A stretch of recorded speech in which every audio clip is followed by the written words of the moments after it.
Setelah dilakukan penerapan penempelan stiker bertuliskan keluarga miskin di seluruh rumah warga yang menerima program Keluarga Harapan yang ada di wilayah Kecamatan Tugu Mulyo, Kabupaten Musirawas, dipastikan sebanyak 30 warga yang mundur secara sukarela untuk tidak lagi menerima program Keluarga Penerima Manfaat atau KPM tersebut.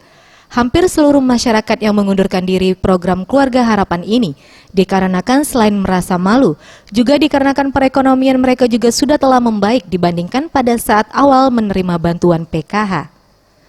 Dilakukannya program penempelan stiker keluarga miskin ini bertujuan untuk memvalidasi data sesuai di lapangan agar penyaluran bantuan program PKH bagi keluarga yang kurang mampu tepat sasaran.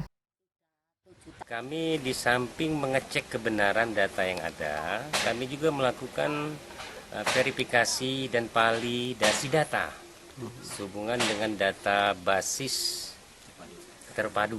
PKH kita 2.391, insya Allah akan berkurang begitu, akan berkurang. Dan pada akhirnya memang tepat sasaran. Proses pemasangan stiker keluarga miskin di rumah-rumah penerima program PKH dilakukan tim gabungan dari pendamping PKH, kepala desa, pihak kecamatan hingga petugas pengamanan TNI Polri. Tim Liputan Sriwijaya TV.